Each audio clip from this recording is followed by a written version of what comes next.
Here's my pattern ready to go, and I have to say that with this pattern it could be a cardigan, it could be a shell, I could cut it up into different pieces. There's all kinds of things I could do.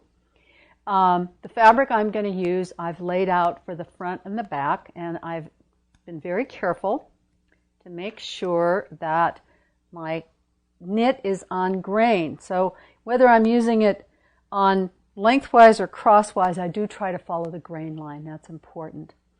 And I'm also having some fun with design at this point, because I'm going to use this kind of olivey green for the body of the garment, but then I have this fabulous piece of hand-painted knit that a fiber artist friend gave to me. So that's going to be the neck binding of some kind. I'm not sure yet. This is my favorite way to sew, is where I don't really know where I'm going until I get there to that point. And then the sleeve, one more time, I'm going to do a striped sleeve. I love those stripes. And again, I'm not sure yet until I get to the cutting of the sleeve. Will I put it on a bias? Will I have them going up and down? I'm not sure yet. And I've done the layout this way so that, because both my front and my back need to be cut on a fold. So I've folded the selvage to the middle, and this is a wide piece of fabric, so therefore I can get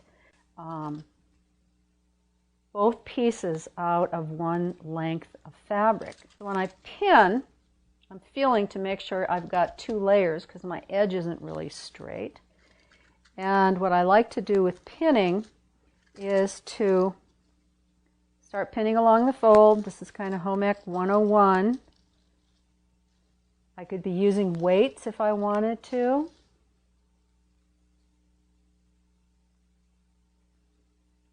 You can see I've transferred my dart marking.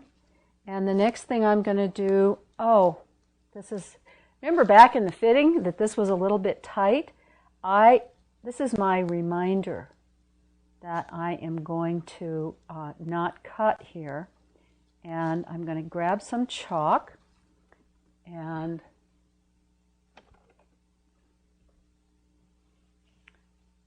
I am going to use 1-inch seam allowances all the way down my side seams. So I'll do this on both the front and the back, and I'll also do it on the sleeve.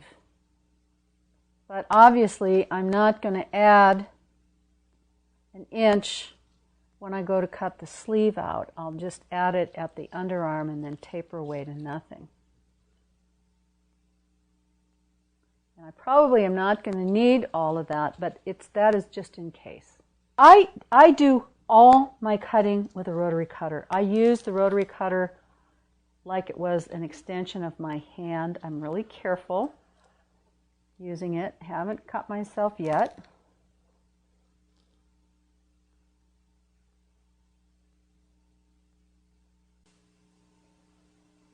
And one thing I always do at the center front and center back is to make a little notch, see, so that I know exactly where the center is.